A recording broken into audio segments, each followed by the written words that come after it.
Welcome to the Sharpe Club. It is a little bit past 9 p.m. on the East Coast, which means you have to look at my mug and talk about some cool things. I don't make the rules. I just enforce. Actually, I do make them and enforce them both. So yes, you must do as I say. I'm being authoritarian tonight. That's okay. It's going to be an interesting evening because we are talking about institutions and how many of us are looking back at the institutions and not trusting them as we used to trust them so much, or at least our parents did if we didn't. And maybe we did too. And stuff that we thought was almost the norm, all of a sudden not being the norm anymore. And I'm bringing on a panel. I hope to get 3, but I will have at least 2 this evening for sure. I'm going to bring them in to the best of my ability. I'm bringing in right now, host of Tax This Podcast, the woman herself, Elizabeth Duffy. How are you? Good. How are you? Absolutely. Happy to have you aboard. And a political commentator out, not even from the U.S., but hanging out in Brazil, the man himself, Niko House. How are you? I'm doing pretty well. How about yourself, man? I'm doing outstanding. Glad to have you guys here. And I think the thing that I want to bring up first, if I could, is what I think is smacking us, and that is media. If you go back 10, 20 years even, social media, while it was popular, was nowhere near as powerful as it is now. It's almost mainstream, and it gets more views than mainstream media, and maybe it even has more impact. And the biggest example I think of right now is the RFK phenomenon, right? Whether you like or don't like RFK, he is using non-standard, non-traditional media to just make impact. Am I off here? No, for sure. Yeah. So I think it kind of started with the whole Trump thing, right? And there started to be more trust in people who were anti-media. And I think RFK is really like kind of clung on to that, and the fact that people don't trust the media currently. And he's really like playing into that because it honestly, to a lot of people right now, it looks better that he's not into mainstream media. And actually, I just saw him speak at Pork Fest. And one of the things that he like made sure to mention multiple times was like his distrust and dislike for the New York Times specifically. Wow. And there was like a New York Times reporter there, and like the whole crowd kind of like booed her and everything. I got a little uncomfortable. I was like, it's a cool guy. Like maybe we don't boo her in person. Yeah, it was a little awkward, but it's definitely like like people are feeling like that, and he's kind of, you know, clinging on to it and utilizing it, which is smart, right? So I tend to agree. I would actually say, so once upon a time in 2015, 2016, I was actually part of like the beginnings of Bernie Sanders' campaign. And I would say it probably started with him, because I don't know if you remember that the story about the late Ed Schultz, who literally, when he was working for NBC still, tried to cover the beginning of Bernie Sanders' campaign, and they wouldn't allow him. And from there, Ed Schultz ended up leaving and working for RT. So that was kind of the inception of the anti-mainstream media movement, because I'm one of the journalists and analysts that was born out of that after working for Bernie's campaign. And the term like fake news, everybody thinks it started with Trump, but as much as he's made it very popular, admittedly, he actually he took that from the Bernie movement, because what we were doing was calling out all the fake news that was being put out about Bernie Sanders at the time. Unfortunately, he's, in my opinion, he's not the same guy he used to be. He's way more mainstream now. But we were taking all of that and calling it out in real time on social media, and people were paying attention, which is a phenomenon that we had never seen before.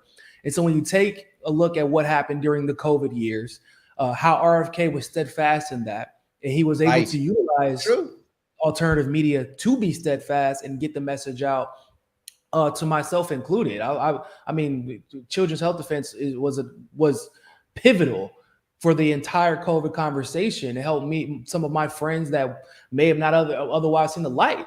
And now he's taking that energy and using it throughout this election.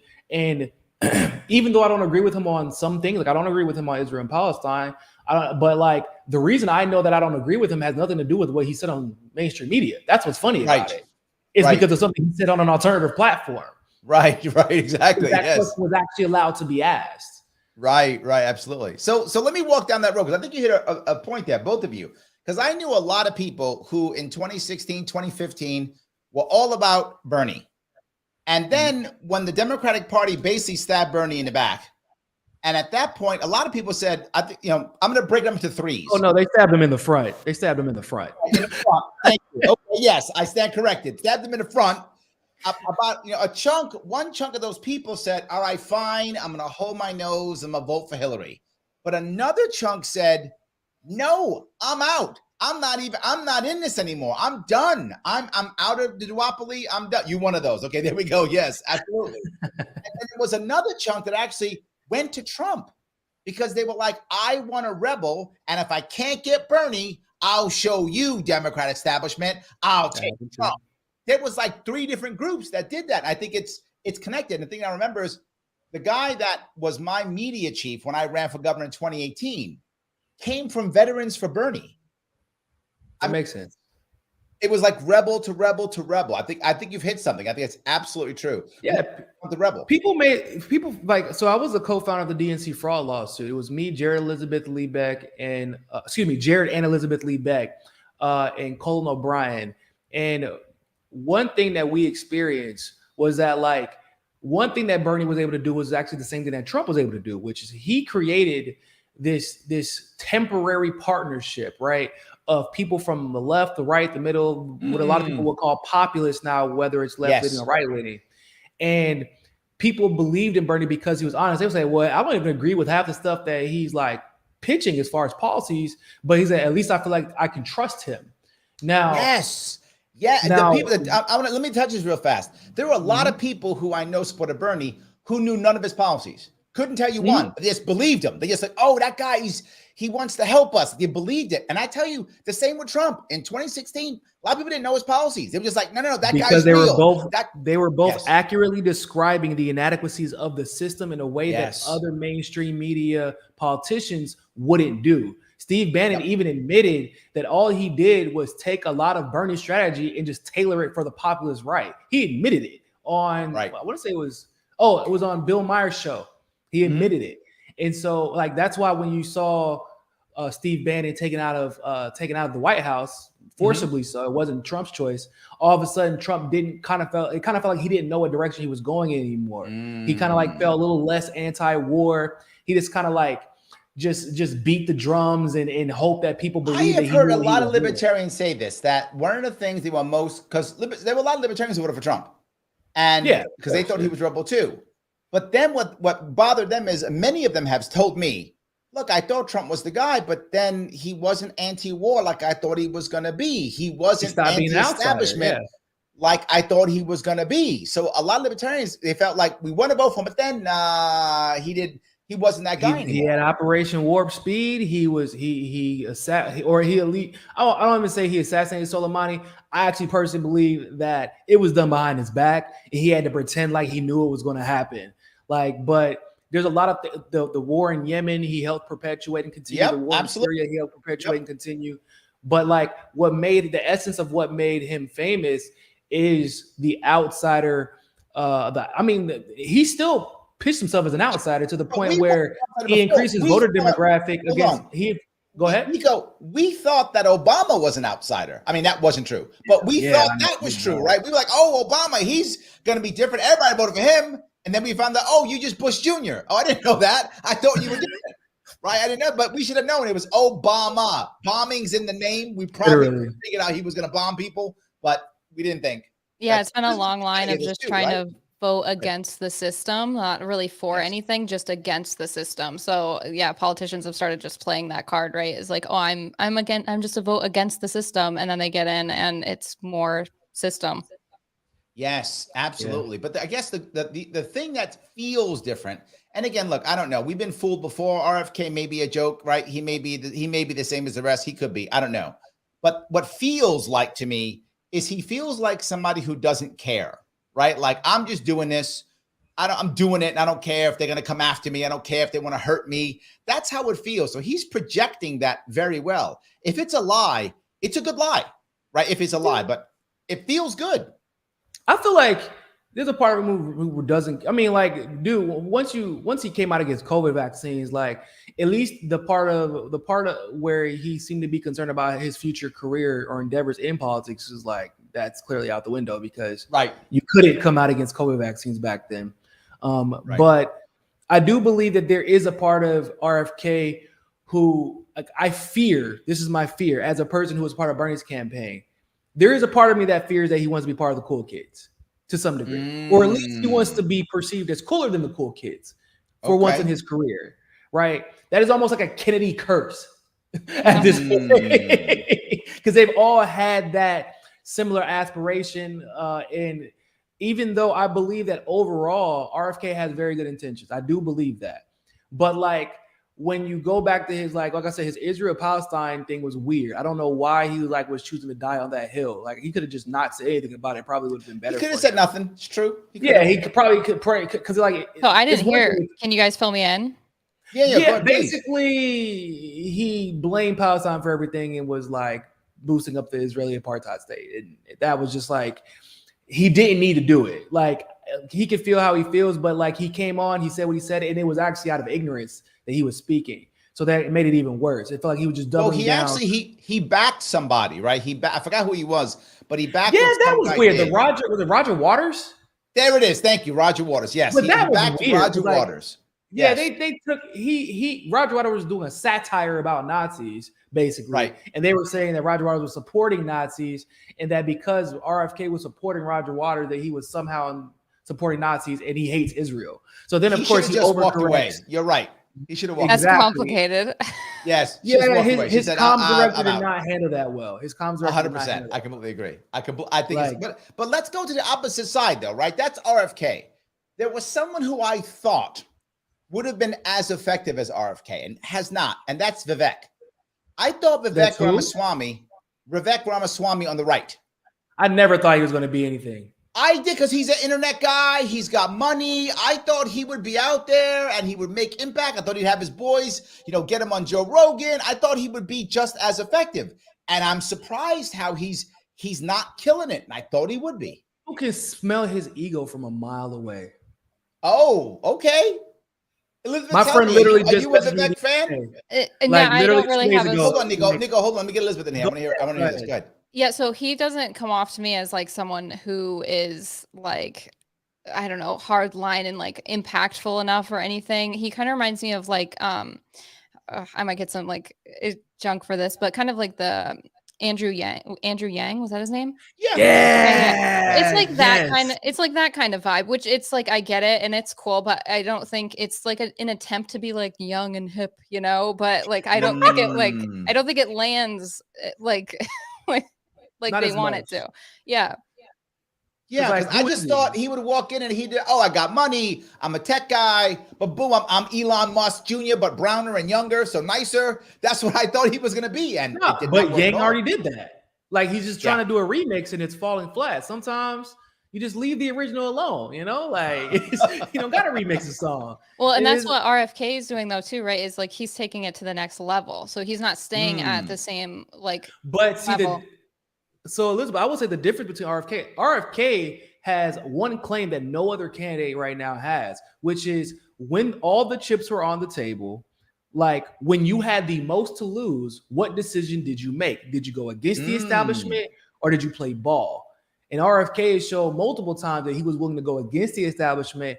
And like, even with this Peter Hotez thing, like I actually did a video the other day saying like, yeah, like it's this back and forth about the COVID vaccine is partially about the COVID vaccine, but in the COVID agenda. But I said, this is actually because of the polls that came out, which show that RFK was polling near, very, very close to Joe Biden amongst the overall polls.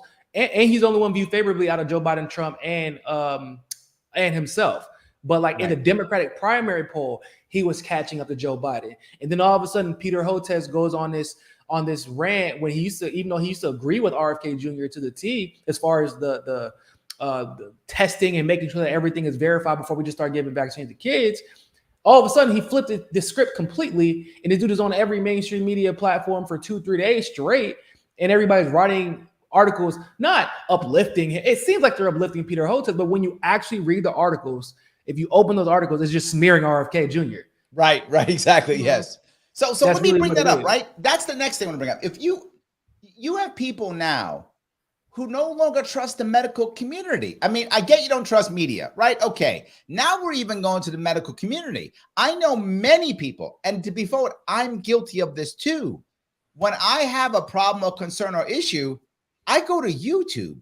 I don't go to a doctor. I know that may sound dumb, but it's true. I go to YouTube and I go, wait a minute, what happened here? Who got what? What's going on? Like I check that before I go to the doctor. And if some YouTube doctor going to give me the right answer, I go take the vitamin D or whatever they tell me to do, right? Whatever. And all of a sudden I'm cured. I'm like, man, I don't even need a doctor for this anymore. And I feel like we don't trust doctors as much, right? And then look, it's cheaper to go to YouTube too, to be honest, right? Absolutely. Yes, it is. 100%. Pretty soon, ChatGPT is going to be diagnosing people. You're just going to be like, here's my symptoms, ChatGPT. ChatGPT doctor. I mean, but the problem is if you go back 20 years, nobody's going to trust ChatGPT for something. You go back 15 years, you say, I looked on the internet, they go, what are you, crazy? Internet doctor? What are you, nuts? Now it's like, yeah, I know that guy too. I follow that doctor too. He told me this and I did that. He told me that. It's crazy. So it's actually not that crazy when you really think about it. What's happening is I believe that we're having like this coming together of consciousness, and people are finally starting to see the interconnectivity of all things, like politics and the medical field and the legal field are not, in the academic field are not different. One time my friend who was getting his PhD in atmospheric science, he told me like he wanted to study HARP, which is a thing. People don't think it's a thing. They think, I think it's a conspiracy theory. No, it's in the University of Alaska, bro. It exists. And it's open knowledge, just people don't believe it. And he said, because he's just like, I want to figure out what this is, man. I feel like this would be great to write about for my doctoral thesis. I said, no, don't do that. He said, what? Why not? I said, because like you have to remember that once you leave, one, your professor has a job and he has to keep his job. Once you leave and they read your thesis, that you know what's going on with HARP, because you're going to do your due diligence, because like this dude is ridiculously smart when it comes to this stuff. Like he came up with a way to basically create circumstances that would break down hurricanes and tornadoes before they even start. Like this dude's a genius. I'm like, if you figured out HARP and started trying to tell the world about it, like you will never get a job. Tell the audience about it. And he educate the audience. Say what? Educate the audience on HARP. So basically, HARP is it's contracted. The patents are owned by the U.S. government, but it's a weather machine in the University of Alaska. That's where it was created. But there's actually a lot of stuff in the University of Alaska that gets created that has government patents and nobody knows about it. Like, but obviously, weather control's there's not a military base in Alaska. Weather control's crazy, Niko. Why are you nuts? Weather control's crazy. It sounds crazy, right? Except for not really. Like it's actually a machine that does it. And he was going to explain because he was assuming that it was, altruistically. Oh, maybe this is a machine that when there's a drought, it could create circumstances that would create rain, which is not insane. Of course, the government want to do something like that. You would think, right? So he tells his professor what he wants to do, right? And his professor's like, "No, you can't do that." He was like, "What? Why not?" He's like, "Because you'll never get a job. You'll never be able to work in this field." And then because I had been telling him, I said, you got to be careful, bro. I said, because I know the way this game works. I know you think that if I do my best, if I do my due diligence, people will just support knowledge for the sake of knowledge. Yeah, but hold on. I got to walk down a different road here, right? My worry is what Elizabeth said. She says ChatGPT, right? Which I like the idea. I do. But I think most people don't know that ChatGPT is, garbage in, garbage out, good in, good out, right? Whatever you put into it is what you're going to get out. So AI in general, yeah. Yes, absolutely, right? So it's going to pull off everything else. So, okay, now I don't trust my doctor for whatever reason because I think my doctor's wrong or whatever. I'm going to go to ChatGPT. Who says ChatGPT is not garbage or owned by the pharmaceuticals companies or whatever, right? It's the same problem with both, right? Yeah, I was just going to say it's the same problem with both, right? Garbage in, garbage out. So the people are having the issue with the garbage that's going in with doctors, like what they're learning at universities and stuff like that, or how we handle medicine and stuff. So it's the exact same issue in both scenarios. Yeah, exactly. It feels better, but it's the same thing, right? That's the problem. It feels better, but it could be exactly the same problem. Now we're swapping one establishment, thing for a second establishment tool. Yeah, I mean, Larry, you got to think about it, right? So think about the actual identity of being a PhD.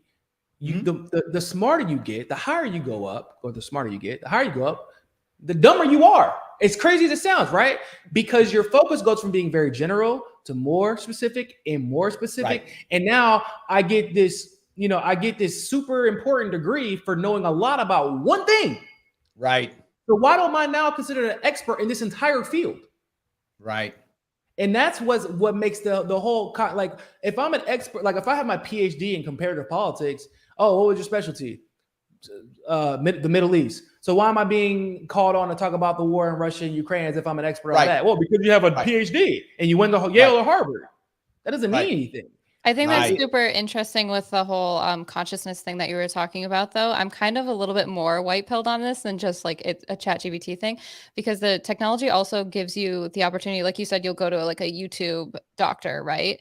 It gives you the technology to access some of the best doctors or people who have done like really intricate research, right? Where maybe they're, instead of just hyper focusing on one thing, they're maybe looking at more of a broader spectrum and trying to piece things together, or people who are like just a little bit more free thinker-y, and there's not as many of them, but if they're putting their like stuff out on YouTube and stuff, you now have access to that, as opposed to just being forced to go to your local doctor that is in your town. Peer review yourself, right? They always talk about these peer review. Except for now, I can look at doctors like the ones that Elizabeth described, and I can compare them to their peers.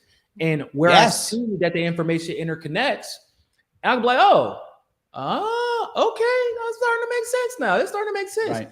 And you can take it from there. Because I didn't like my shit. I don't think I went to my doctor about the COVID. No, actually, I didn't go to him about COVID at all. He just randomly asked me.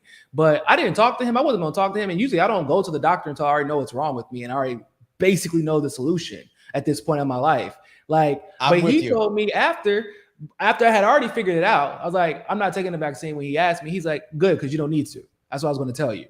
But he like, there we go. And he straight up told me that. He's, he's a Cuban doctor, and he knew a lot of people in Cuba that got better, not from taking a vaccine, but from using alternative methods. And so, but I only knew that because of the availability of the technology. Let me do a little bit of admin if I could, guys.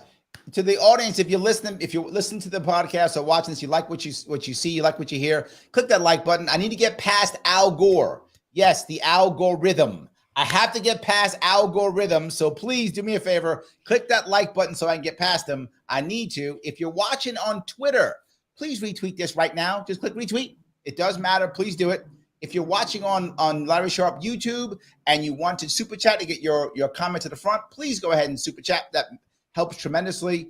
But more importantly, there are two people here right now who are going out of their way to give us a little bit of love. So give them some love back. Follow them both on Twitter if you would. You can follow Elizabeth on Tax This Podcast, and you can follow Niko at Real Niko House, both on Twitter, or you can check out the description I left for you on both Facebook and on YouTube. While I'm at it, let me grab a couple of comments. I got a bunch up here I do want to grab. Niko, you have at least one fan. John says, Niko House, very cool. So you got at least one fan. That's for sure. John? You got one at least. There we go. Joe says, I've fallen out of trust with institutions. And I feel many of us have. We just talked about media, then we talked about medical. Now let me go to what you were talking about, Niko. You were talking about college. I think the same things happen with college. I think a lot of people don't trust colleges anymore. They call them indoctrination centers, and they don't think they're teaching them anything valuable. And I got to tell you, when my daughter was in high school, and my daughter's 19 now, and when I was getting her out of high school, I was like, just get out of high school. Just as soon as you can, get out. You're not learning anything of any value. Just get out. And we got out early. And we got out of high school fast, so you can go to a college. Say again? That's basically how I felt about high school when I was there. Yes, I did too. Yeah, same thing. Yes. And I'm probably older than both of you. I went to high school in the 80s. So, and I thought it back then, it was nothing, right? I mean, I wasn't happy with it back then.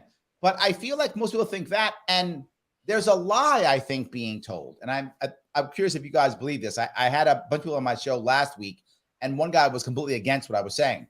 And that is, college isn't the be all and end all to make money. It's a way to be successful in your life. It's a way to make money, but it isn't the only way. There's so many other ways someone can be happy and successful and make money without having to go to college. Am I wrong here? Liz, you want to go first? Sure. Yeah. So no, I definitely agree with you. That's how I felt all through like my own schooling and stuff. Anything I was interested in, you didn't need college for. So like a real estate agent or anything like that. Right. Yes. Yeah, starting your own. And nowadays too, I mean, with the internet, I literally like e-commerce businesses, you can do anything and everything you want. Like I was just talking about this earlier today.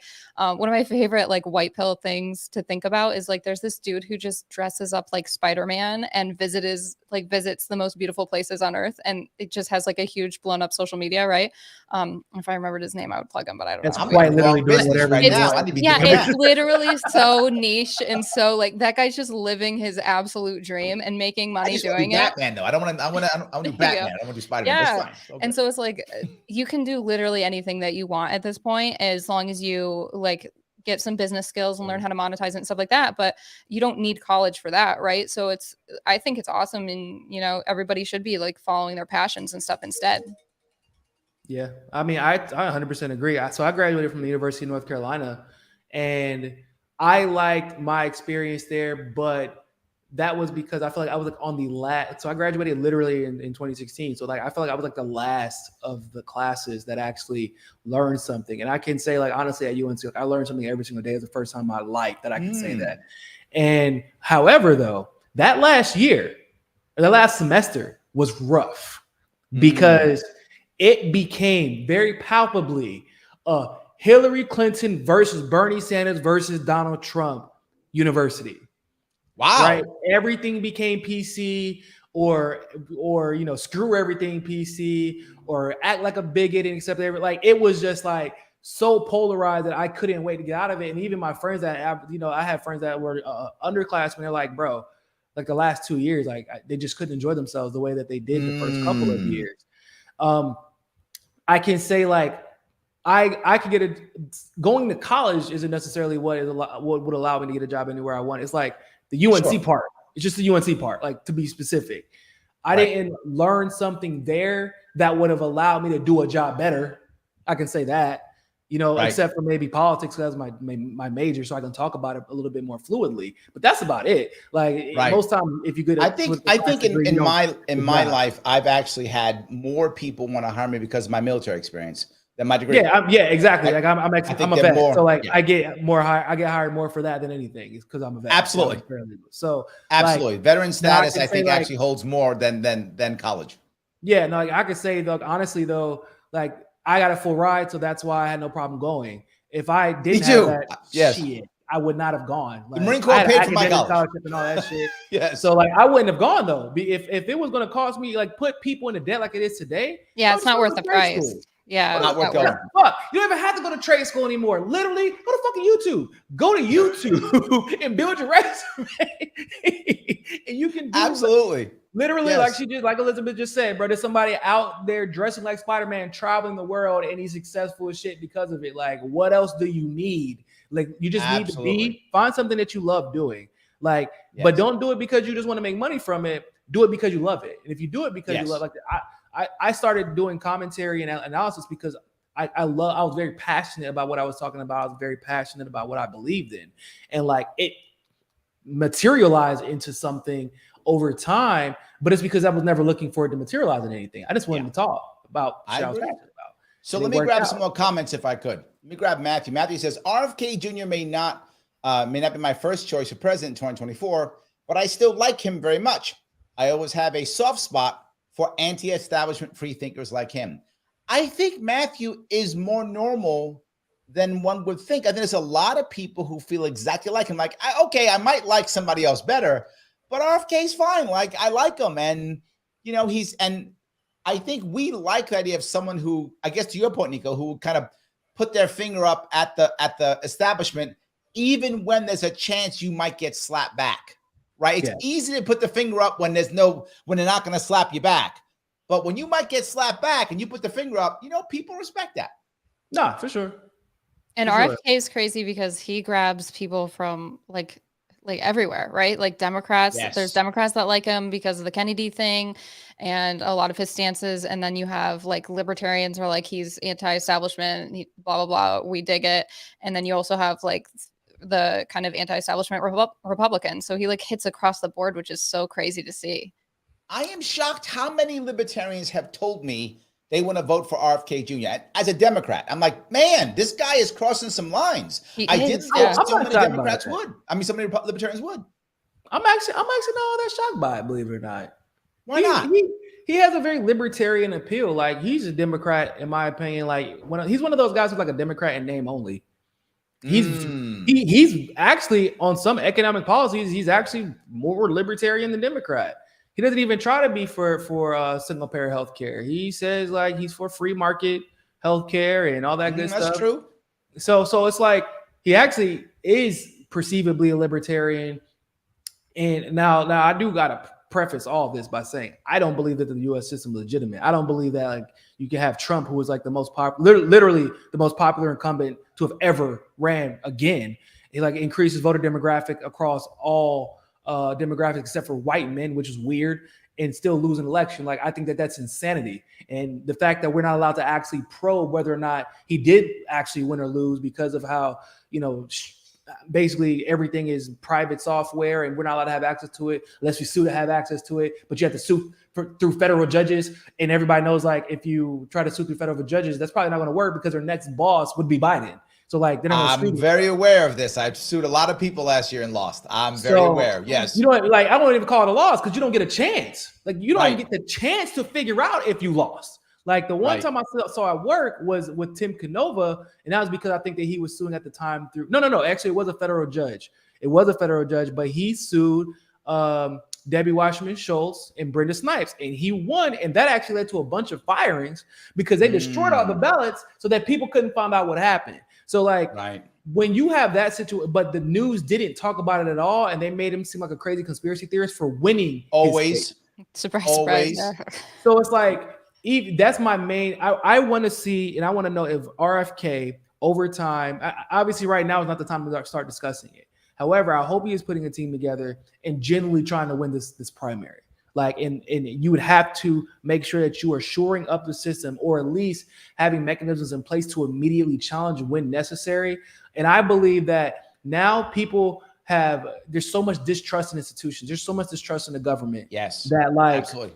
Like, despite what people believe, everybody at January 6th was not some crazy right-wing nut. A lot of people were there just because they were trying to understand what was happening with their election, because they saw the same shit that we saw that night. Like, as we saw elections, like states flipping in the, like, 30 minutes later, they were like solidly in Trump, and then all of a sudden completely for Biden, and no one could explain why.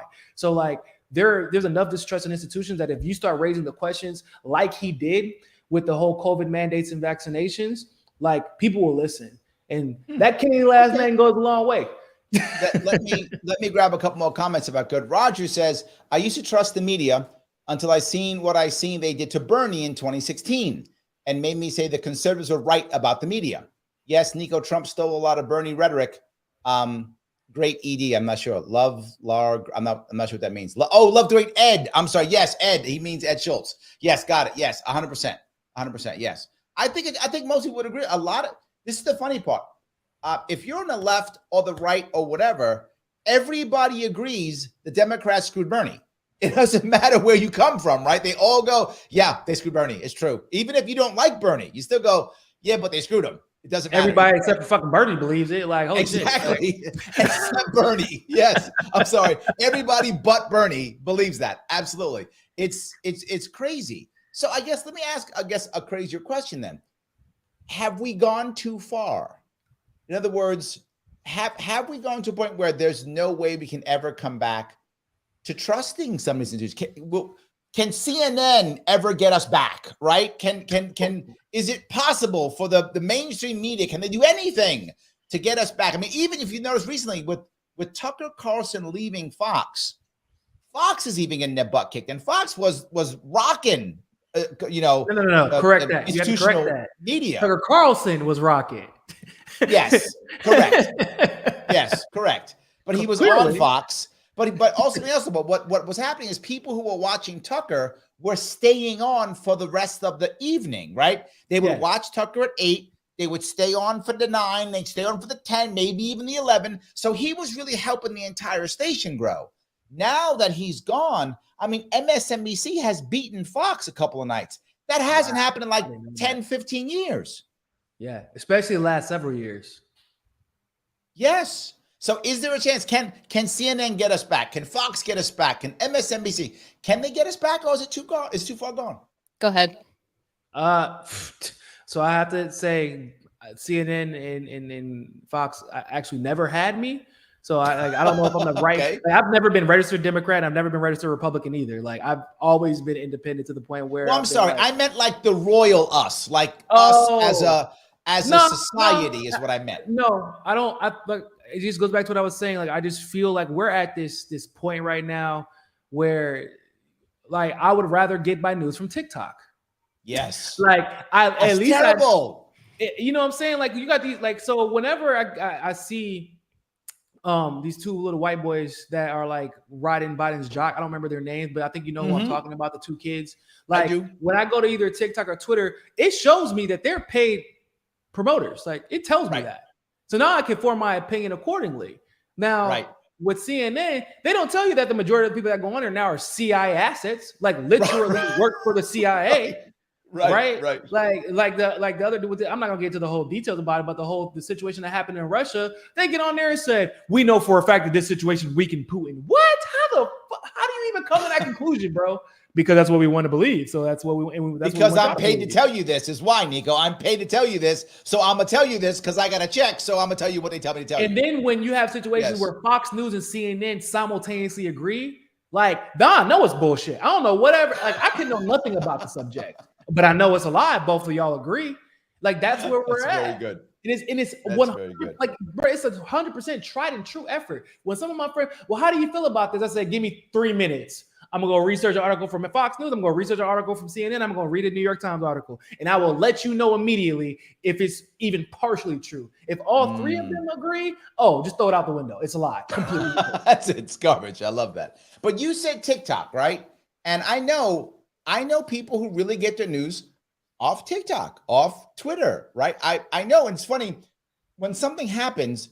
There's 3 or 4, maybe 5 different people that I know on almost any topic that pops up that I'm gonna go right to the YouTube page. Like as soon as something happens, I got like, okay, that's these 3 people. So I go there, watch a little bit. Okay, that's what they're saying. Okay, then I go to this. Okay, that's what this. Okay, got it. And depends on the topic. I got like 3 or 4 people I'm gonna grab and I'm gonna watch and see what they say and see where their heads are.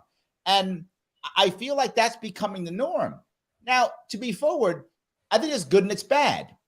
It's bad in that I feel like a society should, I feel, trust some form of institution, right? They should trust an institution to believe in it. They should. Well, no. I feel like you're phrasing. I feel this is still better.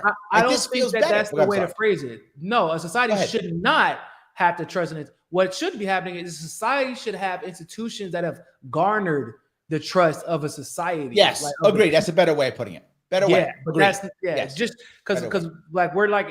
There was a time where we just believed in it, had blind faith in institutions, like during the monarchies. Like, yeah, they had faith in their institutions, and how the fuck did that go? Right? They took advantage of it. What we should have is a society that have institutions that demand trust by being right and doing the right thing. But we don't have that anymore. Yeah, I hate to be the total like anarchy person here, but like I'm pretty pro like decentralization across the board. And so I think it's great like in terms of creating decentralization. And like you said, like you have people that you trust or you go to for specific topics and it's different people, right? So I don't think it is. Yeah, and so I don't think we were better off like as a society when everyone just went to one news reporter in the evening and just got like everybody got the same information and there was no access to anything else, right? I think that's kind of wild, and it's better in like a decentralized. Yeah. And think about it, like they earned your trust. Why do you go to them? That's true. It wasn't like Fox, like a paid sponsor from like Boeing or a pharmaceutical company paid them to be promoted, and then you found them. You found them because other people trusted them as well, and you did your due diligence, and those are the people that you rely on now. Like it wasn't the other way around where they propagandized you and forced themselves down your throat, which is what you see from Fox News, CNN, and MSNBC. Totes. There we go. Well, John brings up Tulsi Gabbard.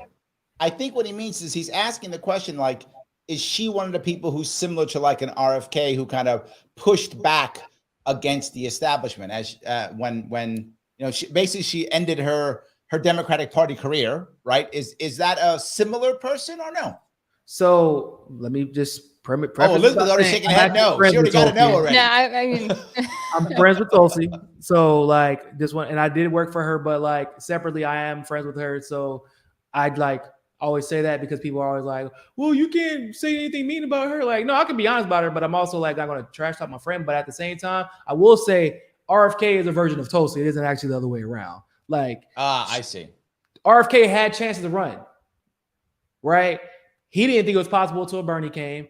And to run as far, because in my opinion, Tulsi, the reason people hated Tulsi was because she had the audacity to be to the left of Bernie on a lot of issues, on war, on being anti-establishment, on calling out, like she did, like Bernie Sanders, I don't know if y'all noticed, but he didn't really call the Democratic Party like that while he was running in 2020.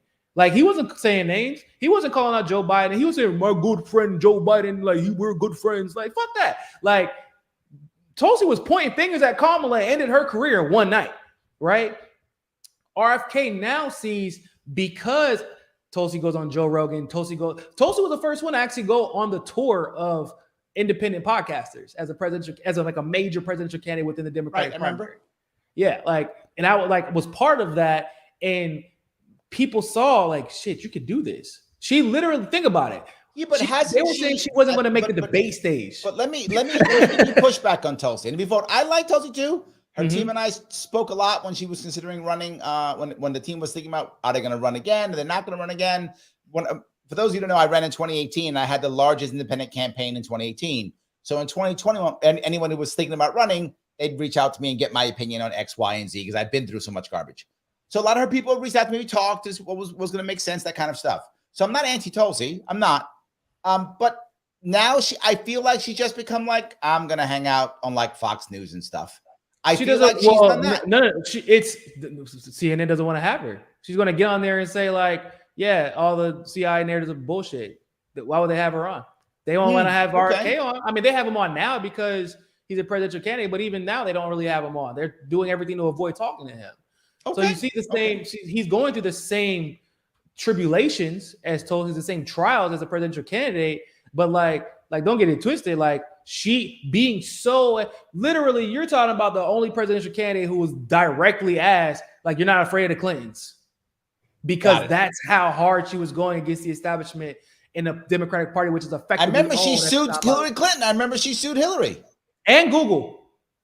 Oh, I didn't know that. Is that for right? What? Hillary. Go ahead. Because she they messed up with her search results or whatever for the debate. She got the most search results the night she, like, the first or second. The second time the night that she destroyed Kamala. Actually, she got the most search results again, which is the second time, and she tried to promote to get her at the top of the Google Ads because that's like a traditional, that's what they do. And they blocked her account without notice or warning. Yeah, which cost her millions of dollars in fundraising because they were trying to. Elizabeth, give me your Tulsi spin. No, I mean, I'll say that's a pretty good take. I mean, you've swayed me a little bit right there. I literally, mine is just vibe. Like, you know what I mean? You're asking on a similar, like, are they similar? And I would just say she has a little bit more of like an establishment vibe to me. That's it. Like, I don't think it comes off as quite as like grassroots legit. I think it's more like rebellious establishment. She's definitely rebellious. Well, but the difference is, like, she's not a Kennedy, right? Like, the only reason that we know who Kennedy is because of his last name in the family he belonged to. Like, and now, granted, he used that, but like, it's different when you had because people so I don't know if y'all know this, but Tulsi was like supposed to be a president. Like, they were grooming her to be the president after Hillary Clinton, and she was like, yeah, but if it's going to be like this, I don't want anything to do with this shit. And in fact, I'm going to challenge you. Like, literally, she was fighting for Bernie in a way that Bernie wasn't fighting for himself, which made I did notice that. I think that part, and when I first saw that, I thought, and I was wrong on this, but I'm telling you what I first thought. I thought, is she trying to upstage Bernie? No, that's what I first thought. It wasn't true, but that's where my head went in because I assumed people thought she's a politician, so that's what she's doing. That was my first thought. But she's such a she's not actually a good politician. Like, so she has this weird thing, right? And I make fun of it because like everybody thinks she does this thing where she like, oh, she just pander. I'm like, Tulsi literally does not know how to fucking pander. It was a problem the entire campaign. She would just like, don't let her disappear into the bathroom where her phone on Twitter for 5 minutes because it's a shitstorm coming. It's there, like somebody says some shit on the news, and then she's like, I'll be right back. We're like, no, because she just says whatever she feels. And like when Bernie was done wrong, like people like, so I called her the first time I ever talked to her was whenever we started the DNC fraud lawsuit. When I told her exactly what happened, like a few months later, she introduced the Securing America's Elections Act because she talked to a senior in college who's working on the Bernie Sanders campaign, who I had it was very detailed and laid out, but I had all the evidence that there was legitimate cheating and that our elections were not secure. And she immediately introduced legislation to challenge it. That's just who she is and who she's always been. Everything that she said she wanted to do, there's legislation matching her verbiage. Okay. And when she realized that the establishment wasn't, you got a lot more data on Tulsi. You beating us all up, Niko. We got to back off. You beating us all up. Go ahead. You got it. You got it. Oh, good. Let me grab a couple more comments if I could. Mr. P says, wrong one. This is what I wanted. There we go. P says, no civic institutions remain in a collapsing empire.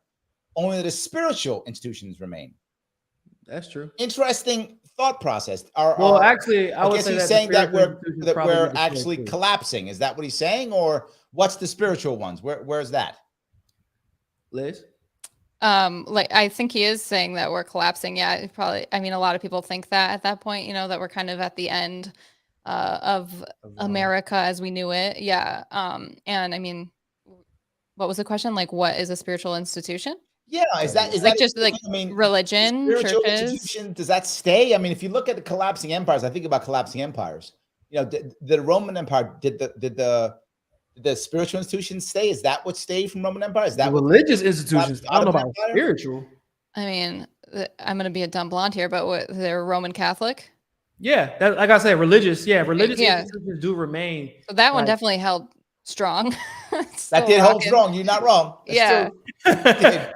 Unfortunately, it's still around. Yeah, it did, absolutely. Still out here getting away with raping little kids somehow. They just get relocated. Well, so that is kind of collapsing a little bit. You know what I mean? Like the belief in organized religion or the corrupt churches and stuff is definitely falling along with like the belief in the other institutions as well. So I mean, religion itself isn't going to collapse, though, obviously, because that's kind of and I don't think that religion should collapse because, like, so for example, in Brazil, religion is viewed completely different for the most part, unless you're a Christian. Like that's basically the same here.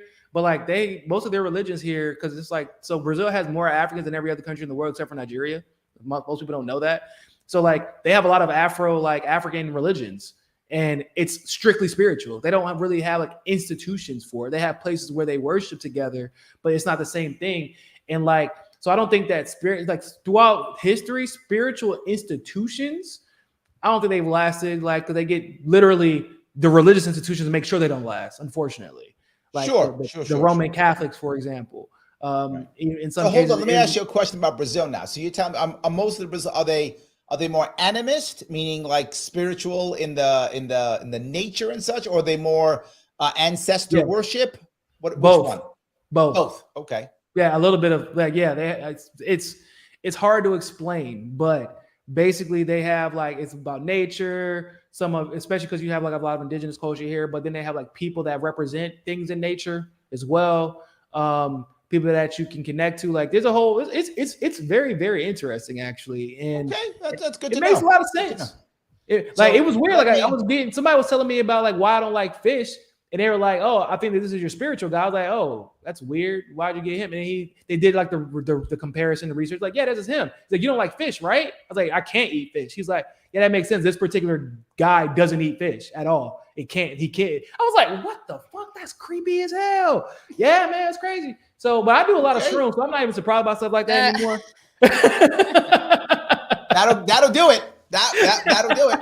Let me do a little admin if I could right now. If you're listening to this show and you like what you're hearing, do me a favor, click that like button. I know I asked you before, but I'm gonna ask you again. Please do it if you haven't. If you're watching on Twitter, stop. I know we are a good-looking bunch. It's true. But if you just retweet, we'll still be here after you click retweet. We're not going anywhere. You click retweet, we're still here. It's all good. Please retweet it if you're watching. If you're on Larry Sharpe YouTube, you can always, if you want to, you can always super chat me. But regardless of what you do, please, 2 people came on the show to give us some love. Give them some love back if you would. Please follow Elizabeth on Tax This Podcast on Twitter. And follow Niko at Real Niko House on Twitter. Or check them out in the description I put on both Facebook and YouTube, if you would.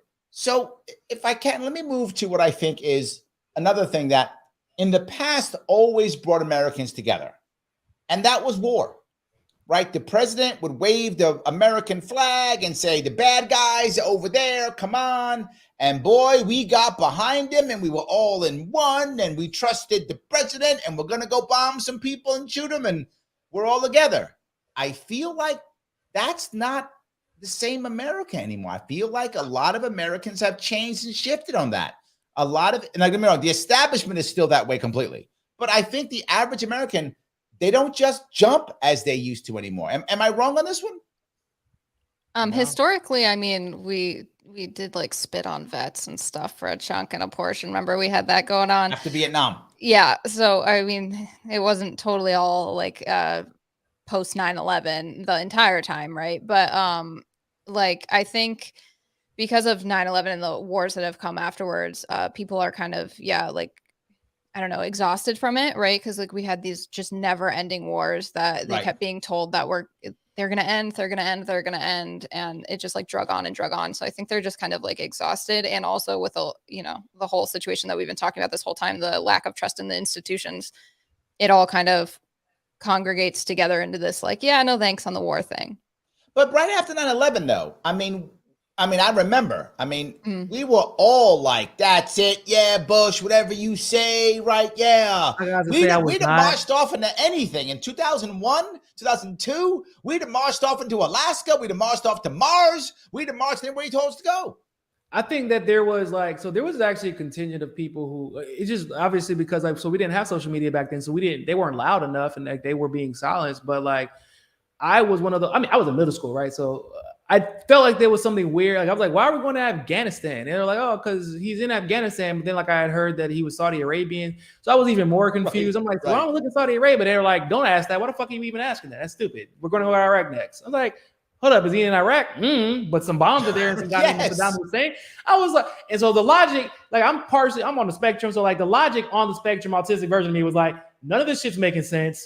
I don't think that anybody should be going anywhere. And then people would attack you for that. And because when you would ask questions, it would like almost cause them to short circuit, right? And now instead of people short circuiting when you ask them these questions, they instead had to go, right. Let me go to TikTok real quick. Let me go verify something.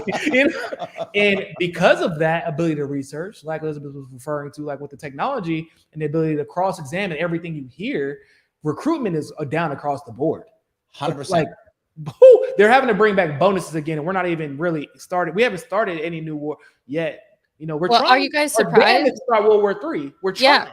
Are you guys surprised about how easy it was to get all of the like, I don't know the term you want to use, but like the lefties or whatever on board with Ukraine and just all of a sudden doing this? That did surprise me. Yeah. That did surprise. I did not surprise me. Really? Okay. Why? So the like leftists were not on board, but liberals. No. She means mainstream left. She doesn't mean leftist. Like the neo-libs, like the Joe Bidens, the Kamalas, those types. Like they have been for every. Dog. They were trying to start a war with Syria. Like they were getting mad at Trump because he wasn't aggressive enough on Syria. Like that. When did that flip happen, or like has it? You know what I mean? Because I feel like. Let me touch this for 1 second though. See, I remember something. I remember when we were going to war in Iraq, not Afghanistan. In Afghanistan, I remember almost everybody. There were some people, but almost everybody was like, yes, Afghanistan that's the good war that Obama said. That was the good war, right? That was the good one. But Iraq, there were a lot of people who were like, no, why are we doing Iraq? No. And there were many mainstream left people who were against Iraq. Yeah, of course. But it was easy after too. that, like the mainstream left were like, no, whatever now it's good. Now it's fine. We could do the wars now again. I think there was like a little piece. I actually partially think that was merely because Bush's presidency was coming up. Because they were voting for it they were voting for all the military shit to Iraq behind closed doors and then speaking about it as if it was bad out loud. But then obviously, as we know, Barack Obama never pulled anybody out. Right. So it was an easy war because they were look at the polls. People were confused. They would take advantage of it because the 2004 election were coming up. And John Kerry, his whole thing was, remember, I have a plan, but he actually never fucking told us what the plan was, which was weird. I don't understand why he did that. Why did he keep saying he had a plan, but he really never told us what the plan was? Surprising the enemy or something? I don't know. It was weird. It was bizarre. I to this day. He never really said what the plan was. He said, I guess he said we're putting people at risk, but like, nah, bro, the risk is, we shouldn't have been there. But yeah, but there's an exception here, right? If you go back to Iraq, you go back to Afghanistan, every mainstream Republican was all about the war. Every mainstream Republican was all about the war. Now mainstream Republicans are like, do we need to be in Ukraine? Yeah, some of them are like that. Yeah, it's changed. Yeah, it's almost kind of totally like flip-flopped on a lot of issues, which is funny. So I've always been kind of considered myself a libertarian, right?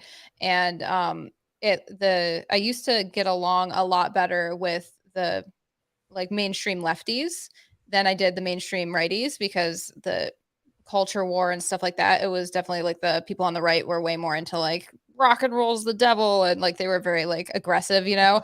Right. And so I was viewed, they were all Ted Cruz basically. Yeah, so I was like very like viewed as like super liberal, even though I was, you know, very like chill in the middle. And then it's done this kind of switch where now I'm viewed as like a far right person, right? But I haven't like changed my stance on anything. And so I'm like looking around like, what is happening? Like people on the right are like, we should be like all doing mushrooms and like legalize this shit because it helps like veterans and PTSD and stuff like that. And we should be anti-war and we should be all this stuff. And I'm like, this is an old school liberal. Like I'm so confused. Yeah. Yeah. No, well, there's a battle Republican Party too, though, right? People only talk about the left fighting, but the right is fighting too. There's still like the neocon, you know, right? That is like, no, the Thomas Russians are still bad. Thomas Massey is constantly at war with his own party. Yes, like, absolutely. That doesn't get talked about. I love Thomas Massey. He's amazing. Like the dude is legit. But and even people always surprised. I'm like, yeah, like once Tulsi left, I'm like, yeah, Thomas Massey is the best person on the environment. They're like, what? That's crazy. He's a Republican. I'm like, no, he is. Like, look at his record. Why the fuck are you looking at this? Like, stop doing. I hate when people do that. Like, don't look at the Republican versus Democrat. Look at the record, because if you look at the record, then you'll figure out there's not really that much of a difference between Republicans and Democrats. First of all, but once the thing is, we have to acknowledge. Like, so I feel the same way. I haven't changed the majority of my stances in the last 6 or 7 years, but I've been called a neo-Nazi by Democrats, and the reason why is because whenever the Nazis ran for president and the segregationists ran for president, I'm not talking about Trump, I'm talking about Biden. I didn't forget that he was a segregationist. I'm like, no, he was a segregationist before he ran for president, and he's still a segregationist now. They're like, well, you must be a Nazi then. Huh? I'm confused. Because I feel the exact same way about this guy, and y'all could, you know, your principles are so malleable that you have morphed yourself and contorted yourself and made this fake false logic to justify betraying your principles, basically. Yes. No, I'm the same guy. You're just showing. I remember you're the same person too. I forgot which one. I was watching RBN, I don't know, a month or two ago, and somebody actually called one of the guys there called him Jim Crow Joe. Yeah, and I just thought brilliant. Brilliant, Jim Crow Joe. And the sad part is, literally is a segregationist. He said Jim Crow Joe, and I knew who he was talking about. Right, that's the worst part, is that I knew who he was talking about when he said that. Talking about Joe Rogan, right? That's correct. It was not Joe Rogan. That is correct. I knew exactly who. I was like, oh, that actually works. I get it. So then let me move to the next piece, which I think is kind of interesting, which is schools. I mean K through 12. We talk about K through 12. Mm-hmm. Since, I don't know, maybe the lockdowns or a little bit before, but definitely since the lockdowns, a lot of people are wanting to take their kids out of public school. There's always been, usually the people to the kids in public school, either the wealthy, because they could afford it, so they did kids to private school, I get that, or they're very religious. Those are kind of the two types of people who would do it. Almost nobody else used to do that. Now, a lot of people want to pull their kids into specialized, private schools or homeschool or everything like that, where it just wasn't a thing. Was it the lockdowns? Is it something else? Why is it a big deal now? I think it's a combo of a bunch of things, right? So it's the lockdowns, it's all this reporting on like critical race theory and stuff being in schools, or like the trans agenda or whatever you call it. You know what I mean? Like all of these things that are being reported of, this is going on in your school, this is going on in your school. And people are just like, I just want my kid to learn reading, writing, and arithmetic. You know what I mean? And so they're like, how do I get back to that? How do I get to that place? Well, I think what also happened is what I saw, at least as a parent. I think a lot of parents didn't know what the kids were being taught at all. They weren't paying attention. They just thought, oh, my kid's in school, we're good. He or she's getting good grades, we're good. All of a sudden, with the lockdowns, they were able to actually watch what they were doing. And I think in New York, particularly, one of the things that was tough is, and this is not to do with the CRT issue, most people in New York City are totally fine with it. That's not a big deal for most. There's some people who can't stand it, but most don't actually care that much. But what they cared about was things like, not Common Core math. It was math that the parents couldn't do. They couldn't help their kids with math because it was a whole different, and they were like, what are they learning? And the things they were learning, the parents couldn't understand. And I think that opened up their eyes to other aspects. They were like, why aren't you learning stuff? And this came up also. Why aren't you doing home ec? Why is there no chance for, why is there no trade school stuff? Why is there no BOCES? Yeah. Why is none of that in your school? Why are you still not teaching taxes? School. Yeah. Say again? So why are you still not teaching taxes? Why that's still not? Yes. I wonder why on that one. Yeah. Right. Yes. You're not teaching taxes. You're not teaching what I think is, which is crazy that we don't do. And I've been saying this forever when I ran for governor, I brought it up. Why aren't we teaching basic contract law to our kids? We all click agree on all those contracts every time we download an app on our phone, but not one of us is taught basic contract law, which affects all of us. Learn when I was in high school, there's actually like a business law class that you take. It's like very basic. Not anymore. But like, yeah, I didn't have that. Not anymore. But it was like, it wasn't as what it should have been. And then once again, it's for the same reason we don't have tax law.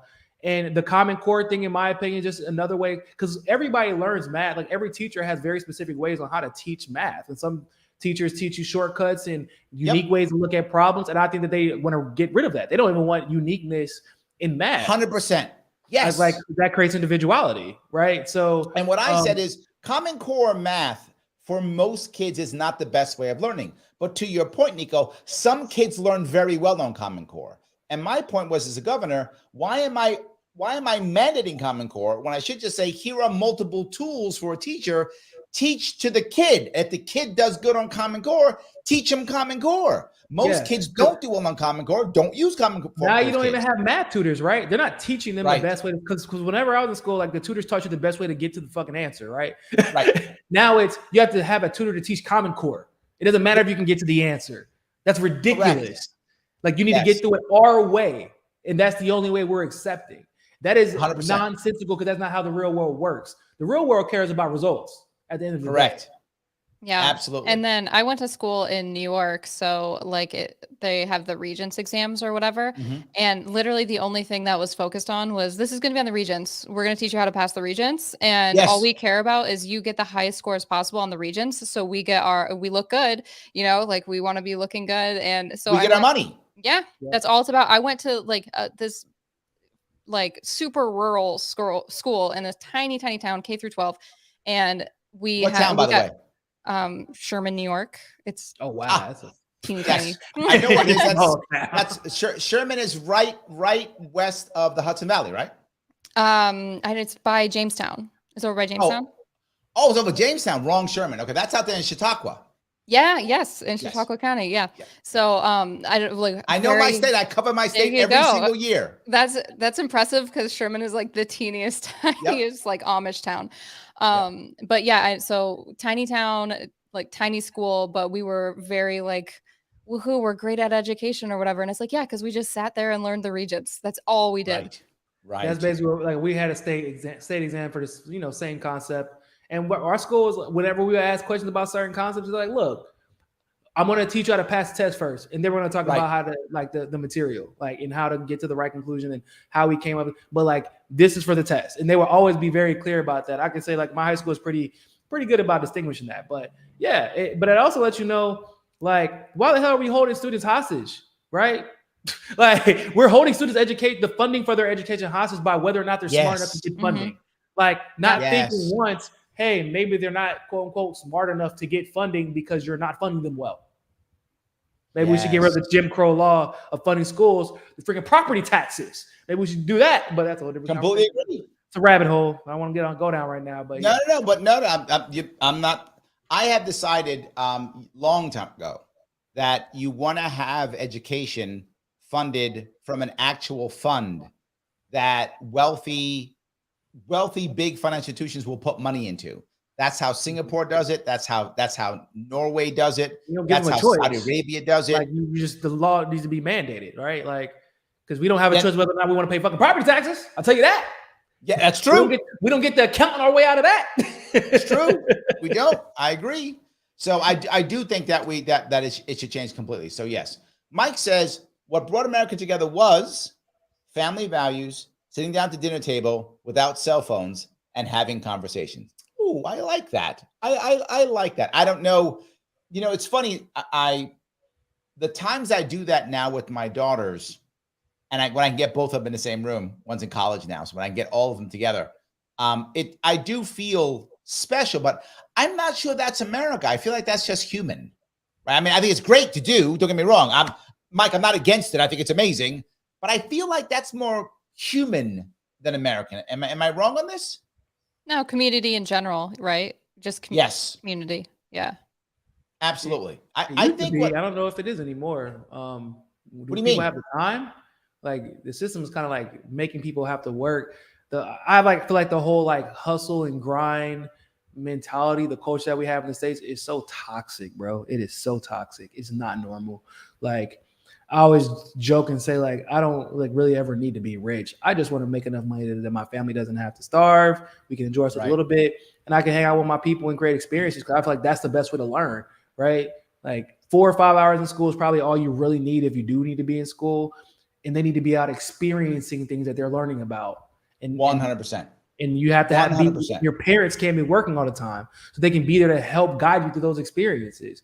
Yeah. We need more freedom. We need less work, less once again, okay. So maybe I do a lot of shrooms, guys, but like this is just reality. Like I've learned perspective matters. And like I could be going through an experience without my mom and experiencing it through one perspective, and with her being there and walking me through it because she had the free time to do so, that completely changes my perspective. And I feel like we need more of that. Otherwise, we're going to be able to, this is how you stay divided, right? It's because our experiences are being guided through a lens of mainstream media a lot of the times, through a lens of what we see on social media, but those social media companies are controlled by the CIA most times, unfortunately. Yes, including Twitter. I'm sorry to break it to people, but yes, Elon Musk is a tool as well. I don't know if y'all know that, but yes, he is. That's how it is. He is my Lord and Savior, Niko. Stop. That's what people say. But, the Pentagon contracts that he got through SpaceX to build those weapon systems for him, because that's what it really was about the entire time. Like, there's a reason that when he tried to quit SpaceX, everybody forgets this. He tried to quit SpaceX, and they sank Tesla stocks, which don't have any connection whatsoever to each other. But that's what it is. There's a reason that the only way you could invest Elon Musk is, and to get me wrong, I'm Twitter is better with him than without him. I believe that's completely. It's better with him than without him. However, he is definitely part of government grift. There is no doubt that's true. I saw what he did in New York. He would come to New York and grift in New York. He grifted for the federal government. He'll grift for any guy. Grifted in California. That guy grifts. He's the only quote unquote American businessman, which by the way, he was quote unquote an illegal immigrant here, which is a whole different thing. But He's the only American businessman who doesn't have to have a partnership in China, like a Chinese partner, to have a major company there. He's the only one. Yep. And he was the only one allowed to keep producing in his warehouses, the Teslas in China during the pandemic. That's how well connected he is with both governments. And he was allowed to buy Twitter. Don't get it twisted. So my thing is like, but those are the lenses that we're seeing. Even when everything Elon Musk tweets is a problem. Hold on. I gotta, this is literally my point. What you're saying now, if you said this right now, this kind of about anybody else 10, 15 years ago, half of my audience would shut off and go, this guy's nuts. What's wrong with him? They would shut off. Now they're all going, this dude might be right. Like, we don't trust institutions so much that what you're saying now, 15 years ago, everybody's like, Larry, heck, this guy, get rid of this guy. He's nuts. Now I already know they're like, nah, this dude's right. Yeah, it could be right. Oh my God, I believe him. That's happening now. Well, was it even real trust though, or was it just blind trust? You know what I mean? And it's like the blinders have come off. Yeah, and it's just a little bit more free thinkery now. I make up words. I don't think free thinkery. No, I like that word. All words are made up. Maybe the reason why we had some blind trust was because we didn't see anything else. Is that what you're like? We didn't see anything else, so we just trusted. The illusion of choice is what I like to call it. It's not really a choice of trust or not trust. It's like, well, this is the only thing that I have. Choosing between CNN and Fox News and thinking that you're making a choice. Yeah, because to be real, like people trusted both CNN and Fox News. Like they didn't like what they heard from both, but they're like, they really believe like this and feel like this, and they really believe but they really believe that Democrats and Republicans hated each other, right? They actually believe that they voted against each other and that they weren't on the same team. But they're telling a lie from a different perspective. Like now, when my niece and my nephew or my family comes up to me and says, "What do you think about this?" Because Fox News is saying this and CNN saying this, well, I'm gonna tell you what they're really trying to say and what they're really doing.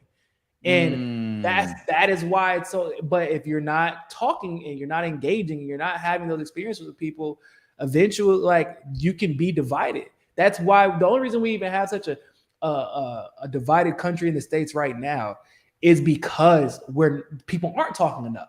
As crazy as it seems, we have to. I agree completely. Yeah, no, I really agree with that one too. Yes.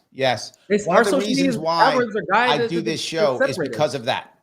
One of the reasons why I do this show is because of that, right? Most shows that are either left or right or libertarian or socialist or whatever they are, they keep those people together. They speak about those things, and they just basically, they're stuck in their echo chamber, right? They're just stuck in their echo chamber. They're stuck there in their echo chamber, and it never goes away. I completely agree. The more we talk, the more times we find that if you just give each person a little bit of respect, right? And assume that the person, even if you think they're wrong, if you assume the person is trying to come up with the right answer, man, you can have some really good conversations, right? You really can. I can live anyway. Even that. Sometimes, how I've changed the minds of people. Like, I'm usually not trying to talk to them or change their mind. We're friends. I trust my friends. Right. Sometimes when you go into a conversation, you just, this person's trying to change my mind again. But that's different than me having a conversation with my friend and they just randomly ask my opinion about something. And they're like, oh, what? Damn, I didn't think about that. And when I'm talking about Democrat versus Republican or whatever, they're just asking me my opinion about a random subject. And then that builds trust over time. So maybe then when we do get to this random conversation about, do you trust this person? And I can be like, no, now they're more interested to hear why. Because I've built up this level of trust through my friendship, not through my agenda. Yeah. Well, I think when you brought up a valid point, this is the thing that I think what happens here online, right? A lot of people, as they see the same people again and again and again, right? They see Elizabeth on this show. They see her on another show. They see her on her own show. And they start saying, I feel connected to her because I've heard her say so many things and share parts of her life, right? And all of a sudden now when she says things, I trust her more because I've heard her so many times. It feels like she's my friend now because I know her so well. The person who did that so well back in the 90s was Oprah. Oprah was brilliant at that. Oprah was she was on your TV at 4:00 every day, telling you about her weight loss journey or telling you about her struggles with her man, right? Or whatever she was. She was doing all that. Or her next weight loss journey. Or her weight loss journey after the last weight loss journey. That's correct. Yes. Yeah, a lot of weight loss journey. She did. But she shared all of them, Niko. If it's 10 of them, she shared all 10. And we were like, you know what? We love it. Oh my God, she's sharing the whole way. And we felt connected. To your point, we felt connected. And we're like, oh, so now if Oprah now says, you got to read this book. Well, we got to read the book. Why? Because my friend told me to read the book. If you ever notice what Oprah did very well, I bring this up often because when Oprah was the person I saw when I was, a young adult, right? I saw her doing this. Whenever Oprah would meet somebody, she'd always hug. And it would seem weird. Like, why would you hug her? You never seen him before. You never met him before, but you'd hug because she knew to that person, they saw her in their living room every Monday through Friday for the past 5 years. And they feel like Oprah's their friend. They know Oprah. Yep, exactly. And it makes other people feel like, wow, if I ever met her, like, then she would embrace me the same way. Absolutely. Everyone thinks that. But now regular news, we don't feel that because regular news is me sitting there going, and today in the Capitol, you're not my friend. You're some guy reading off a script, right? You're not my friend. Literally. But now when it's us talking like this, they start feeling like, you know what? I trust this Niko guy. I heard him. I trust people that I meet, whenever they meet, like there's a person who randomly called me in the street when I lived in Miami, and that was kind of crazy because I was like, what the fuck? Why are you calling me? I thought it was the cops at first. I'm black. Forgive me. Of course, yep. I really did. I really thought it was the cops. I was like, who the hell is that? And they were like, Niko House? Yep. I was like, yeah. He was like, bro, I'm a big fan. And he comes up to like shakes my hand. I'm like, oh man, bring it in, dog. Like, because like I feel like a lot because I talk to my audience and I do these live streams too. Like I feel like I know a lot of my audience too, or at least if they listen to me or watch me, I know what they're expecting from me. Right. And I do believe that those connections matter because like I'm still friends with that. I'm friends with that person now. Right. I've somebody that was once a fan of my show. I ended up going to their wedding at a point. That's nice. Yeah. And I keep in touch with him and his wife and like that, because for me, those connections matter. Like, what's the point of doing this at this point? Like if I have a chance to make that connection, I genuinely feel like that connects with somebody else. I'm going to do that because then that hopefully inspires other people to do the same thing. And one of them was more left leaning and one of them was more conservative leaning, but I don't like one more than the other because of their political leanings. I treat them the same. So that's not true. You like one better than the other. Stop. You're just being nice to you on my show. You like one better. Yes, you do. You like one better. The one that invited me to a wedding in Brazil a little bit more. Yeah, I guess. There we go. See, yes. Someone invite me. Going to send me. I like that one better too. I'm with you. That's the one I like better. I agree with you 100%. That's the one. That's the one. So let me then go to one more step if I could. I feel like this lack of institutions that we're having, I feel like it allows us to make smaller tribes, if that makes any sense, right? Like smaller groups of people. And what I think a good thing about this is, I think it actually breaks a lot of barriers. In other words, I feel like institutions tend to be siloed, right? Siloed. These people go here, these people go here, these people go here. Yeah. And sometimes it's institutionalized, sometimes it's just from culture, but it tends to be that way. But I think groups like this can break down barriers.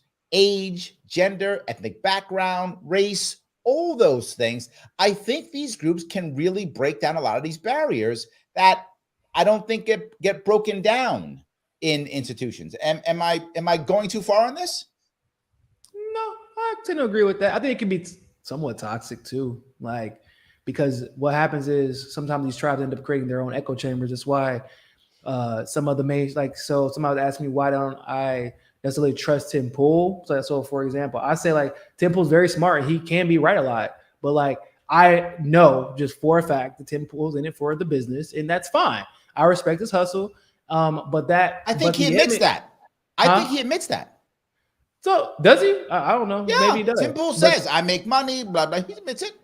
But some people believe that he's just a God-loving, God-fearing American who just cares about the like. No, he cares. Some stuff he might be very passionate about. That might be true. Sure. But at the same time, he has a bottom line. He literally has employees on his payroll, which I do respect, because the people that he employs a lot of the time do believe in what they're talking about. Yes, that's true too. So that's important. And so he has a role to play.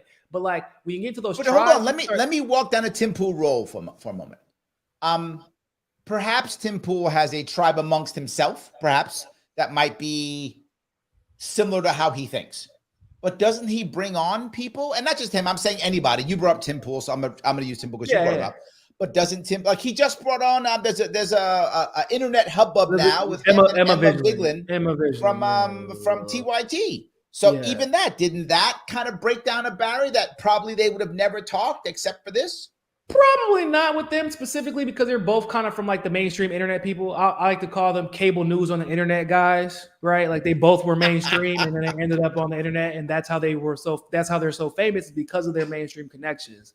But like, I like that. Oh, that's good. I mean, yeah, like it's that's what they are, and like that can cause, like, they can take advantage in a way that maybe I would never be able to, because I was never able to use the money that I got from being establishment and then pretending like I'm, oh no, I've seen the light. Yeah, it's easy to see the light with a blue check mark and a bag behind you, and you're seeing Joe Rogan. You're like, shit, I'm gonna do what Joe Rogan just did. Right. So that can, and then you figure out where the algorithm takes you, because the algorithms are built like this to be divisive, and then they ride that wave, and that's what 100%. Makes it toxic.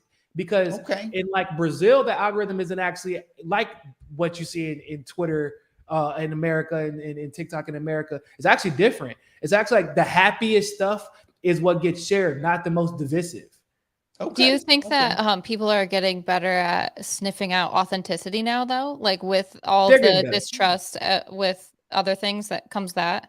I could say that they're getting better. Like sometimes it's hard to break away the loyalty, like because people are, I feel like, inherently loyal to people, to brands, and because to be fair, those brands built up a certain level of trust, even if they're not always right. But they're getting better at finding other outlets as well that they trust, that may be different than how they normally think. That's how my audience is about as mixed as you're ever going to get. Like literally half of my audience is super left. Like a third of them are populist right. Some of them may be conservative, but they just want to hear my opinion because like I cover a lot of deep state stuff. So like, because like I'm authentic, like nobody ever has to question where my money comes from or how it gets there. Everything has been transparent from the jump, and they know me from the DNC fraud lawsuit. And people are better at finding me now than before, because before they were loyal to their partners. Elizabeth, you didn't answer the question. Do you think we are breaking down some barriers, or no? Do you think it's more toxic than breaking down, more breaking down than toxic? What do you think? I think it's more positive than negative. But I think, like, I don't know, we live, not to get too woo-woo, but we live in a realm of duality, right? So like everything has a positive and a negative to it.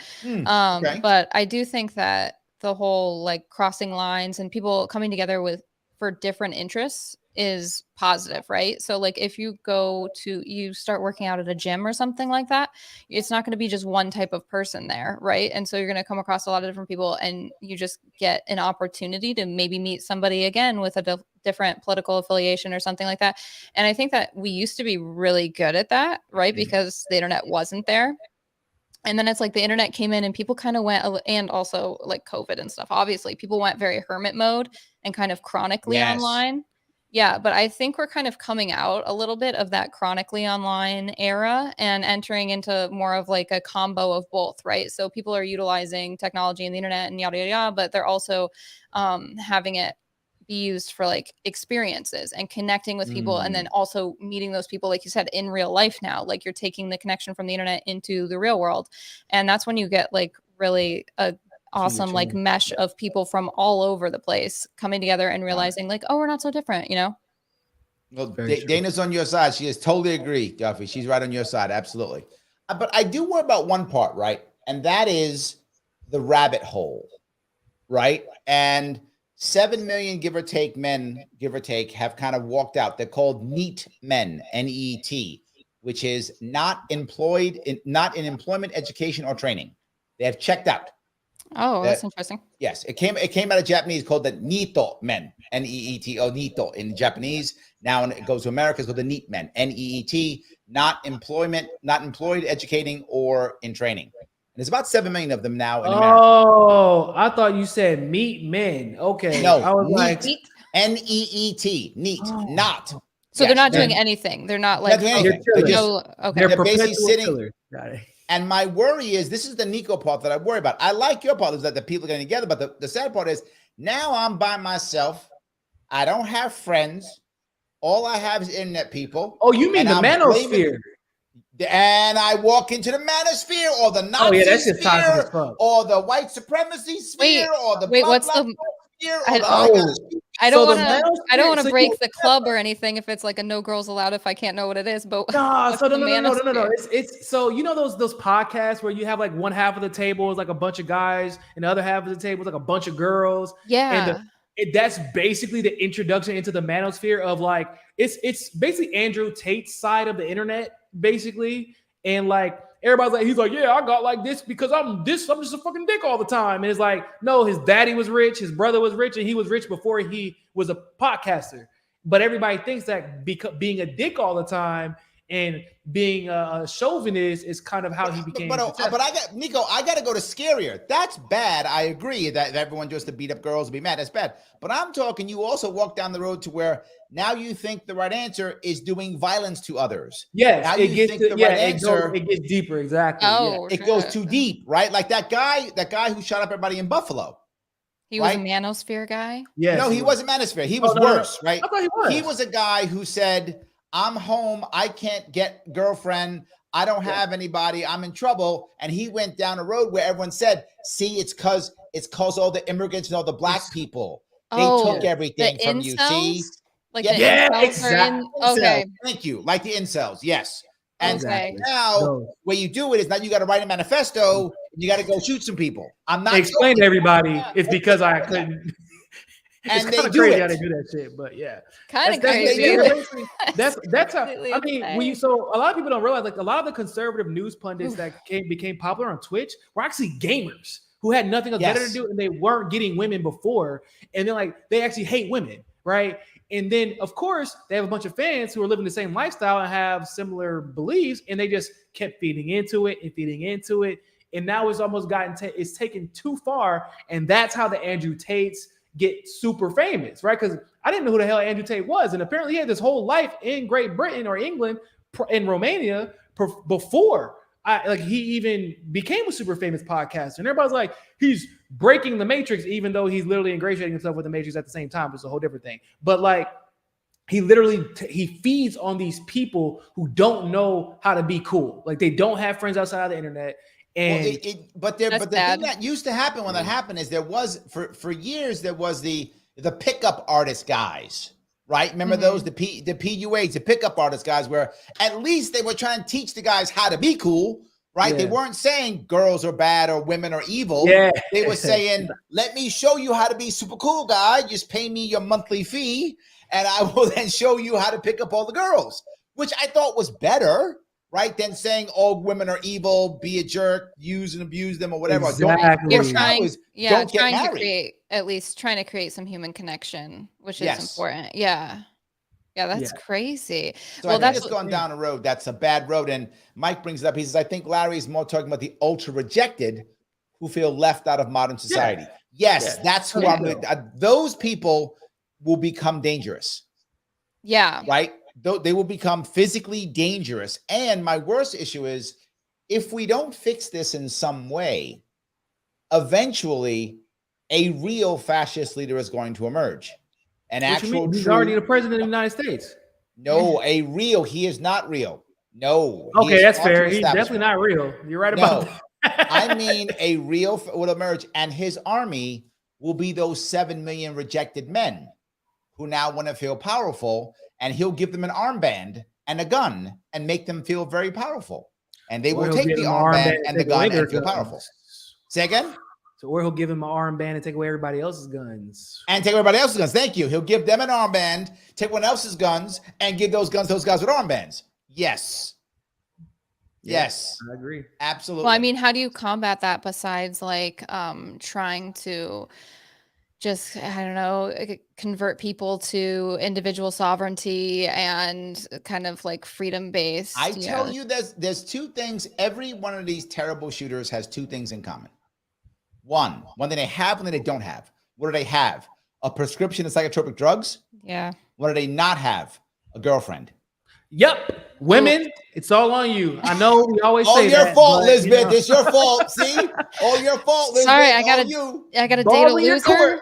yes, man. that's your problem. You don't date losers. That's your problem. All right, send your resumes in, guys.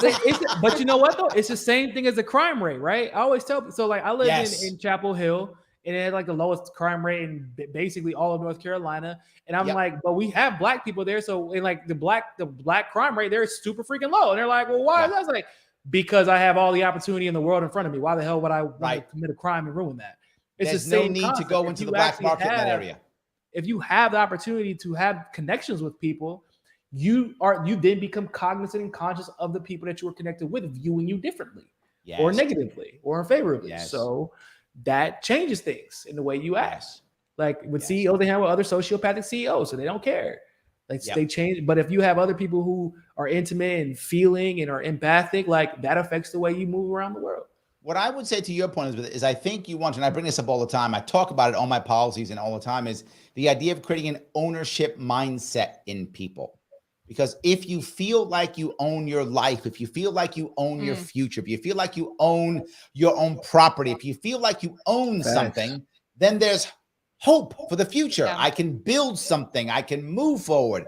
But if I feel like I'm just being washed around in the waves and I have no control and I don't own anything, I'm just here. Why would you even think for the future? Why seek to take control? Yes. It's hard. So I think I'm gonna drown somebody else in shit. If I'm gonna drown, I'm gonna take your ass down with. Absolutely. I'm drowning. We all drowning. That's exactly right. Yes. Which is the weirdest like human psychology, but I do not understand that at all. It blows my mind. No, shared trauma is like the most normal thing about human psychology.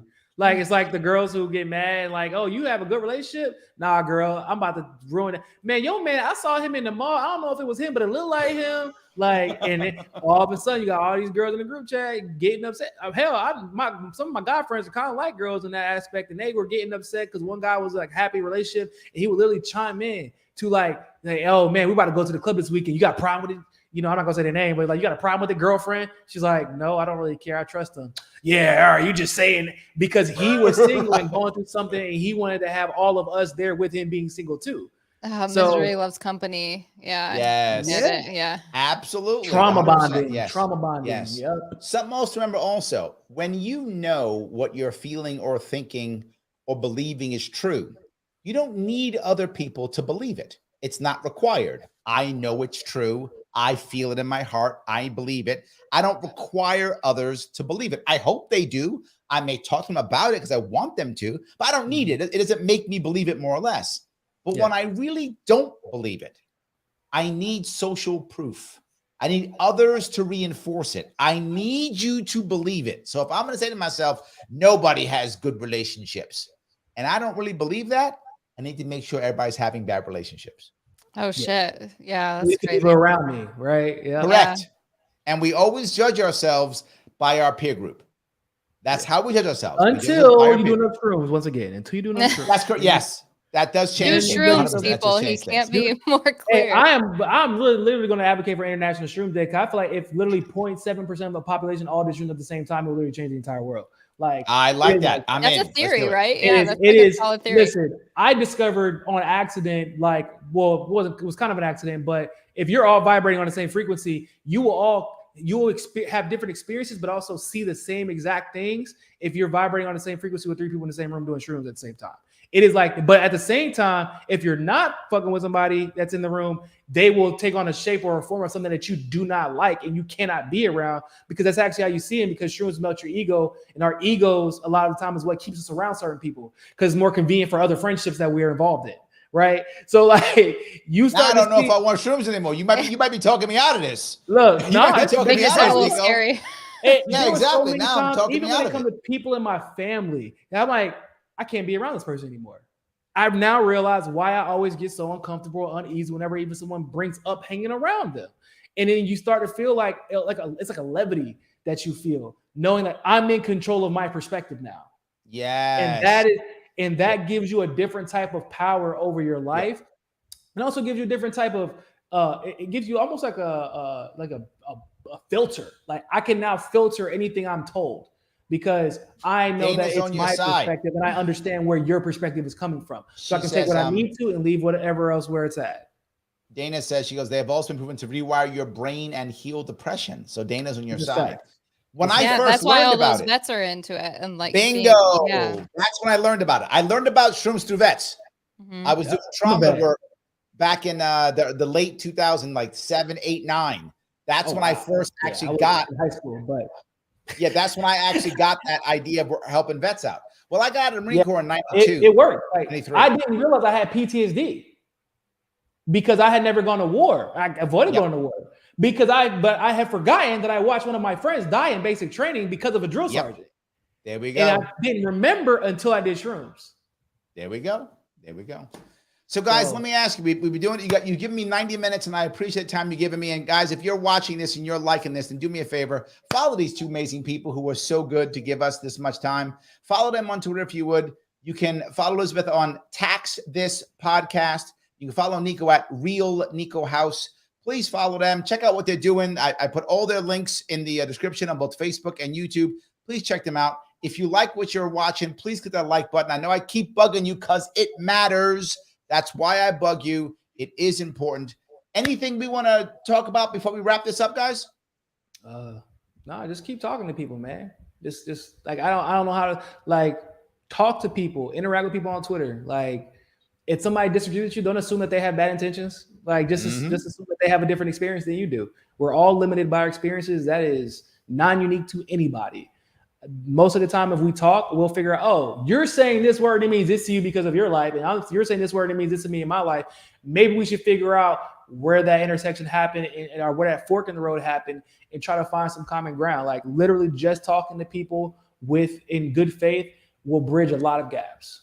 I love that. Dan actually says, you actually break down a bunch of barriers. Things about me, I think. I'm generally to the right, but you introduce some liberalish ideas without the baggage of the left that actually make me think. Oh, thank you, Dan. I confess I miss Obama supporters because of this.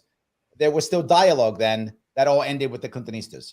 So yeah, I think, well, he's kind of right. He's kind of right. It's kind of true. Elizabeth, do you want to say anything before we take off? No, this has been great. Thank you for having me on. And this was just a killer discussion. I loved it. And I learned a lot from you guys. So thank you. There we go. Good and good. Guys, everyone who's watching, thank you so much for watching today. I'm going to be off for a couple of days. I'm spending some time with my wonderful daughter who is up here from college, but I will be back here on Thursday. I will see you all